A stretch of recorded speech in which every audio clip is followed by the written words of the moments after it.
नमस्कार। आरोग्य मंत्रा शो में आप सभी का स्वागत है। आज नागपुर से सुप्रसिद्ध ICU specialist doctor Amol Kokas sir हमारे साथ हैं। आइए जानते हैं सेप्सिस के विषय में आरोग्य मंत्रा में। नमस्कार सर। नमस्कार। सर, अगर हम सेप्सिस के विषय में जानना चाहें तो एक आम भाषा में आम पब्लिक के लिए सेप्सिस क्या होता है? जब कोई भी इन्फेक्शन होता है बॉडी में तो हमारी एक रोग प्रतिकार शक्ति होती है जो इन्फेक्शन कंट्रोल करती है। लेकिन कभी कभी क्या होता है कि इन्फेक्शन कंट्रोल करते करते जो रोग प्रतिकार शक्ति का काम है वो थोड़ा ज़्यादा हो जाता है, जो प्रॉपर कंट्रोल में नहीं रह पाता। तो ऐसे में वो हमारे ही ऑर्गन्स को डैमेज करने लगती है। तो इस तरीके से अगर किसी भी ऑर्गन में डैमेज हो रहा है तो उसे हम सेप्सिस कहते हैं। इन जनरल भाषा में जैसे एक लेवल से ज़्यादा अगर इन्फेक्शन हो गया है तो उसे सेप्सिस कहा जाता है। बट सिर्फ इन्फेक्शन नहीं बल्कि हमारा जो इम्यून सिस्टम है वो भी उसके लिए रिस्पॉन्सिबल होता है, और उसके वजह से भी हमारे बॉडी में जो ऑर्गन्स हैं, लंग्स हो गए, किडनी, लीवर, ब्रेन, इन सब चीज़ों पे ही उसका असर होता है। तो ऐसे कंडीशन में जब एक लेवल से ज़्यादा प्रॉब्लम्स होती है तो उसे हम सेप्सिस कहते हैं। सर, ये तो था हमने जाना कि सेप्सिस क्या होता है। सर, अगर सेप्सिस के विषय में और जानना चाहे तो सेप्सिस ये विषय जानना क्यों ज़रूरी है? एक आम पब्लिक ने, आम व्यक्ति ने जानना क्यों ज़रूरी है? जी बिल्कुल, ये बहुत ही अच्छा सवाल है।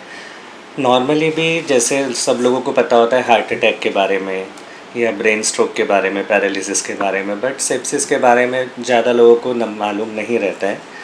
तो ये जानना इसलिए ज़रूरी है कि आज तक चाहे जितने भी कंट्रीज़ हो, पूरे ऑल ओवर वर्ल्ड में जो भी पेशेंट सेप्सिस के साथ एडमिट होते हैं, ख़ास करके जो आईसीयू में एडमिट होते हैं, तो उसमें 40 से 50% लोग, इतनी ज़्यादा उसमें मॉर्टेलिटी है, मतलब इतने ज़्यादा लोग बच नहीं पाते। सारे जो भी अभी तक रिसर्च है, एडवांसेस है, सारा कुछ देखते हुए भी तो जो चीज़ इतना ज़्यादा लोगों को अफेक्ट करती है और इतना ज़्यादा लोगों का हानि करती है, उसके बारे में इन जनरल भी जानना ज़रूरी है। और ये सेप्सिस जो है इसके लिए अलग से वर्ल्ड का फोरम भी है जो कि उसका अवेयरनेस बढ़ाते हैं। इंडिया में भी अलग अलग बहुत सारी चीज़ें हैं जो कि इसका अवेयरनेस बढ़ा रही है। तो हमें लगता है कि इसके बारे में जानना इसलिए भी ज़रूरी है कि हम इसे पहले ही रोक पाए। इन्फेक्शन जो बॉडी में होता है वो कहाँ रोकना चाहिए, उसके क्या अलग अलग चीज़ें सो आप समझ सकते हो कि आपको इन्फेक्शन हो रहा है जो बढ़ रहा है। तो ये सब चीज़ें अगर हम जान ले तो हम सेप्सिस रोक सकते हैं स्टार्टिंग में। बट अगर हो गया और ज़्यादा सीवियर हो गया तो उसके बाद उसका ट्रीटमेंट भी मुश्किल होता है, महंगा होता है, और उसके बाद उसमें जान का खतरा भी बहुत ज़्यादा होता है। इसलिए इसके बारे में जानना ज़रूरी है।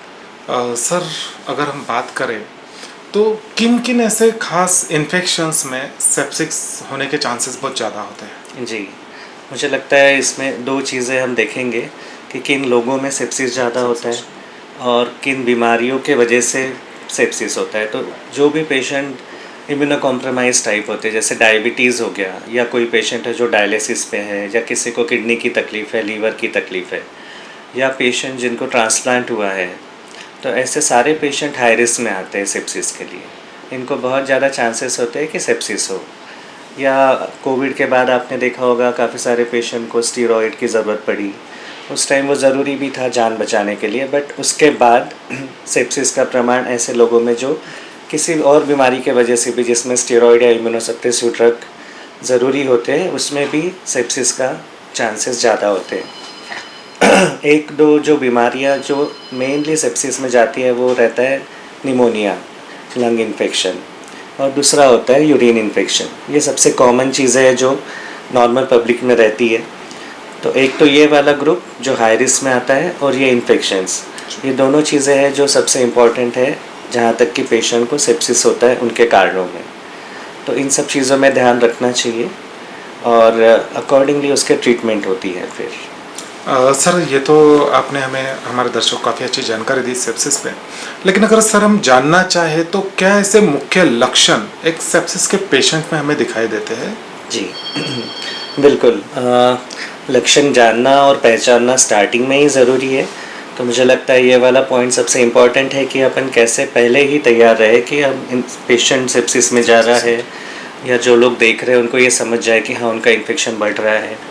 अब जब भी कोई इन्फेक्शन होता है तो आपको उसका जैसे बुखार आया और उसके बाद कहीं चोट लगी है तो वहाँ पे इन्फेक्शन में लाल हो गया, तो इन चीज़ों का ध्यान देना है। या किसी को बुखार 2 दिन 48 घंटे से ज़्यादा चल रहा है, उसके साथ उसको घबराहट हो रही है, चक्कर आ रहे हैं, उठने में तकलीफ़ हो रही है, खाना नहीं खाना हो रहा है, उल्टियाँ हो रही है, तो ये लक्षण है कि आपका इन्फेक्शन बढ़ रहा है और आप सेप्सिस की तरफ जा रहे हो। इसके अलावा जो बहुत इम्पॉर्टेंट है कि यूरिन कितनी हो रही है। अगर यूरिन की मात्रा कम है, पेशेंट उठ के चल नहीं पा रहा है, इसका मतलब उसका ब्लड प्रेशर कम हो रहा है, तो ये सब चीज़ें दिखाता है कि पेशेंट को सेप्सिस हो रहा है। इसके अलावा जैसे हाई रिस्क बताए, उनमें कई पेशेंट्स में जो इम्पोर्टेंट पॉइंट है कि कभी कभी बुखार नहीं आता। ओके। तो ये बहुत ही इम्पोर्टेंट रहता है कि अगर आपको बुखार नहीं भी है पर ये वाले लक्षण आ रहे हैं, या आपको कहीं चोट लगी है, उसमें सूजन बढ़ रही है, पेशाब कम हो रहा है, आपको अच्छा नहीं लग रहा अंदर से, तो ये सब चीज़ें भी सेप्सिस का लक्षण होते हैं। एक आखिरी चीज़ रहती है कि जो जिनकी उम्र ज़्यादा होती है, उनके इसमें इन्फेक्शन की वजह से कभी कभी सिर्फ चिड़चिड़ापन होना, बराबर बात नहीं करना, खाना नहीं खाना, सिर्फ ये भी लक्षण इन्फेक्शन बढ़ने के और सेप्सिस होने के हो सकते हैं। तो ऐसा नहीं है कि सारे पेशेंट में बुखार आएगा ही। इसलिए ये अगर कोई भी इसमें अपने को ये लग रहा है, या हमारे यहाँ जो बुज़ुर्ग हैं उनको ये सब तकलीफ़ हो रही है, तो उनका जल्दी से जांच कराना ज़रूरी है। और बुज़ुर्ग और बच्चे और जिनको डायबिटीज़ है और ये सारी बीमारियाँ जो अपन ने पहले ही डिस्कस की, उनमें ख़ास करके आपको बहुत ही ध्यान रखना ज़रूरी है। सर, हमारा देश आर्थिक रूप से देखें तो काफ़ी कमज़ोर माना जाता है। तो हमारे देश में ये अक्सर देखा जाता है कि कोई चोट लग जाए तो निग्लिजेंस हमेशा देखा जाता है कि ठीक है, हॉस्पिटल नहीं जाना है, बाद में उसमें इन्फेक्शन हो जाता है और वो इन्फेक्शन सेप्सिस में जी। तब्दील हो जाता है। तो क्या ऐसे मुख्य, अगर हम निदान संबंध में बात करते हैं, तो क्या ऐसे निदान हो पाता है कि हाँ, ये व्यक्ति को सेप्सिस हो चुका है? हाँ, मतलब एक तो आपको ये सब लक्षण समझ में आएंगे। इसके अलावा अगर हम जांच की बात करें, जिसके हमको स्पेसिफिक देखना है कि कितने इसमें है, तो एक चीज़ रहती है कि बॉडी में कितना इन्फेक्शन है, वो देखने के लिए जो सिंपल ब्लड टेस्ट सब लोग करते हैं, वो एक होता है TLC, जो 4000 से 10,000 होता है। अगर वो बढ़ रहा है, इसका मतलब इन्फेक्शन है, अगर वो कम भी हो रहा है तब भी उसका मतलब इन्फेक्शन होता है। दूसरी चीज़ होती है जो स्पेसिफिक, फिर अब मेडिकल साइड में आएंगे, जैसे CRP होता है या प्रोकैल्सिटोनिन होता है। इसके अलावा जो भी ऑर्गन, जैसे हमने सेप्सिस में कहा कि अपने कोई ऑर्गन, अपने कोई अवयव पे तकलीफ़ होगी, तो जो भी ऑर्गन में तकलीफ़ होगी, लंग्स हो गया, किडनी, लीवर, तो उनकी जो भी हम टेस्ट करेंगे उसमें चेंजेस आएंगे, उसमें बदलाव आएंगे, वो नॉर्मल रिपोर्ट्स नहीं दिखाएंगी।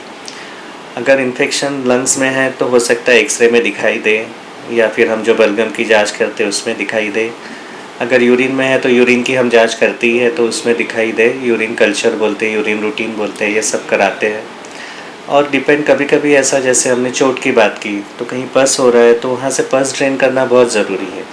तो ऐसे टाइम जल्दी से जल्दी डॉक्टर को दिखाना, ताकि बॉडी में कोई पस ना रहे। कहीं पे भी अगर पस है तो वो पेशेंट को पूरे तरीके से ठीक नहीं होने देगा और सेप्सिस के चांसेस बहुत ज़्यादा बढ़ेंगे। तो ऐसे इसमें अपने को डॉक्टर को दिखाना बहुत ज़रूरी है। तो ये सब अपने को जांच करा सकते हैं, जिसमें कि अपने को एग्जैक्ट पता होगा क्यों सेप्सिस हो रहा है, और उसी के हिसाब से उनका इलाज आगे चलेगा। तो ये बेसिक चीज़ें हैं जो सेप्सिस में करते हैं। इसके आगे फिर ब्लड कल्चर और बाकी चीज़ें जो है वो सब चीज़ें भी रहती है। बट मुझे लगता है दर्शकों को ये इम्पोर्टेंट है कि अगर हमें ज़्यादा आगे नहीं जाना है, और जैसे आपने इकोनॉमिक चीज़ों का बताया, तो कम से कम खर्चा है तो बेसिक चीज़ें जल्दी कर लेनी चाहिए, ताकि हम पहले ही कंट्रोल कर सकें। सर, अगर हम बात करते हैं इलाज की, जी, उपचार की, तो किस प्रकार की उपचार पद्धति ये सेप्सिस के ऊपर अवेलेबल है? जी।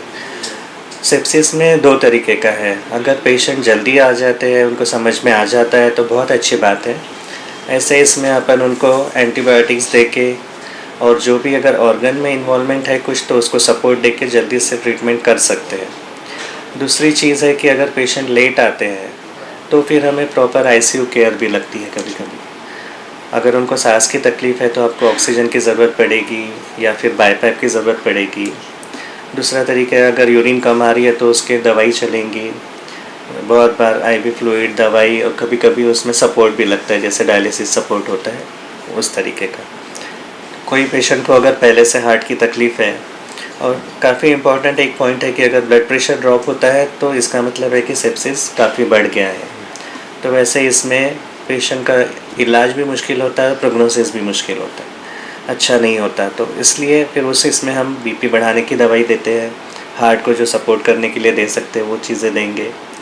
शुगर कंट्रोल करना बहुत इम्पोर्टेंट पॉइंट है सेप्सिस में, तो शुगर कंट्रोल करते हैं। और ऐसा नहीं है कि सिर्फ बैक्टीरिया के ही कारण सेप्सिस होता है, बल्कि वायरस, जैसे कि हमने कोविड में देखा, काफ़ी सारे पेशेंट को कोविड में जैसे तकलीफ़ हुई थी। इवन फंगल इन्फेक्शन, उसमें भी सेप्सिस होता है। तो अकॉर्डिंगली किस तरीके की कीटाणु की वजह से सेप्सिस हुआ है, वैसी उसकी ट्रीटमेंट होगी, और जो ऑर्गन अफेक्ट रहेंगे उसको वैसा सपोर्ट लगेगा। तो इस तरीके से इलाज किया जाता है। ये तो थी इलाज संबंध में बातें। सर हमारे देश में ना बड़ी कॉमन सी समस्या है, सेल्फ मेडिकेशन। जी अगर कुछ भी लग जाता है, कुछ हो जाता है, तो लोग अपने आप ही दवाइयाँ लेना शुरू कर देते हैं यानी हर व्यक्ति हमारे देश में खुद ही डॉक्टर हो जाते हैं। जी तो ऐसे लोगों के लिए आप क्या कहना चाहेंगे कि कितना घातक साबित हो सकता है इस व्यक्ति के लिए? बिल्कुल। ये एकदम डेफिनेटली सेल्फ मेडिकेशन ख़तरनाक तो होता ही है, और एक लेवल तक के मुझे लगता है कि सारे लोग ट्राई कर लेते हैं। बट समझदारी इसमें ही रहेगी कि अगर आपने एक दिन ट्राई कर लिया और फिर नहीं हो रहा है, तो आप किसी अच्छे डॉक्टर को दिखाएं या किसी से सलाह ज़रूर लें, ताकि आपको ये सब चीज़ों का आगे में जाके प्रॉब्लम ना हो। और ख़ास करके जिनको और भी ऑर्गन में प्रॉब्लम है, उन्होंने कभी भी सेल्फ मेडिकेशन में नहीं जाना चाहिए, बल्कि उन्होंने डॉक्टरों की सलाह से ही लेना चाहिए। अदरवाइज़ ऑलरेडी प्रॉब्लम रहता है, और ऐसे अगर बड़ी बीमारी दूसरी हो जाती है तो फिर उनका ओवरऑल तकलीफ़ जो है वो भी बढ़ जाती है, खर्चा भी बढ़ जाता है, और जान का खतरा हो जाता है। तो इन सब चीज़ों में जो हाई रिस्क है, उन्होंने कभी भी सेल्फ मेडिकेशन नहीं ट्राई करना चाहिए।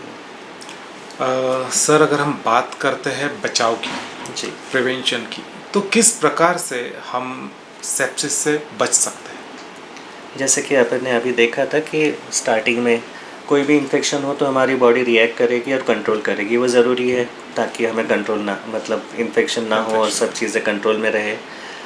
पर अगर इन्फेक्शन एक लेवल से ज़्यादा हो जाता है तो फिर ये तकलीफ़ होती है। तो हमें अगर बचाव करना है तो हमें इन्फेक्शन जो है वो स्टार्टिंग में ही कंट्रोल करना है, चाहे वो कोई भी इन्फेक्शन हो। और जैसे आपको बताया कि पर्टिकुलर टाइम, जैसे 48 घंटे से ज़्यादा कुछ भी आपको लग रहा है और जो भी हाई रिस्क है, तो इन सब चीज़ों में अपने को जल्दी से जल्दी ट्रीटमेंट लेके ही इसका कंट्रोल होगा। दूसरा बचाव का तरीका है कि अगर डायबिटीज़ के पेशेंट है तो उन्होंने फुटवेयर, जो चप्पल है, जूते हैं, वो प्रॉपर पहनना है ताकि उनको चोट ना लगे। कई बार देखा जाता है कि उनको पता ही नहीं चलता, चोट लग गई, सूजन आ गई, और वो सेप्सिस हो जाता है। तो ऐसे में जो सिंपल तरीका है, हमारे जो बुज़ुर्ग लोग होते हैं वो अवॉइड करें बहुत ज़्यादा गर्दी में जाना, ताकि इन्फेक्शन ना हो। टाइम टू टाइम गवर्नमेंट बताते रहते हैं, कोविड प्रोटोकॉल्स आते रहते हैं, ऐसे कोई भी बीमारी होती है तो उसके प्रोटोकॉल्स गवर्नमेंट जारी करते रहती है, तो वो फॉलो करना ज़रूरी है ताकि हम बच सकें। तो ये सिंपल चीज़ें हैं जो हमको देखना है। उसके अलावा एक इम्पॉर्टेंट चीज़ है कि हम सब न्यूट्रिशियस खाना खाएं, हरी सब्जियाँ, ये सब चीज़ें हमारे खाने में होनी चाहिए ताकि हमारी इम्यूनिटी अच्छी रहे, ताकि अगर कुछ हो भी जाए तो हम ये सब चीज़ें अपने आप कंट्रोल हो जाए, और अगर नहीं हो पाता तो फिर हमें डॉक्टर को दिखाना है। तो इस तरीके से हम बचाव कर सकते हैं। सर इस वक्त जो देशवासी, जो दर्शक आपको देख रहे हैं, क्या एक संदेश आप उन्हें देना चाहेंगे सेप्सिस पर? जी, 2 चीज़ें। एक तो सबसे पहली चीज़ है कि हम जितना हो सके इस बीमारी से बचना चाहिए, और कैसे बचना चाहिए उसका शायद हमने डिस्कस कर ही लिया। सबसे इम्पोर्टेंट है कि आप अपना ध्यान रखें, जो भी कुछ खाना खाएं उसमें प्रॉपर पोषण रहे, हरी सब्जियां, इन सब चीज़ों का इस्तेमाल करें। बाहर जाते समय प्रॉपर चीज़ें पहने ताकि हम प्रोटेक्टेड रहें, और अगर उसके बाद भी कुछ होता है तो जल्दी से जल्दी आप अपने आसपास की जो भी मेडिकल सुविधा अच्छे से अच्छी है उसको जाके वहाँ पर दिखाएं। सर आपने हमारे दर्शकों को सेप्सिस पे काफ़ी महत्वपूर्ण जानकारी दी, उसके लिए आपका धन्यवाद। धन्यवाद।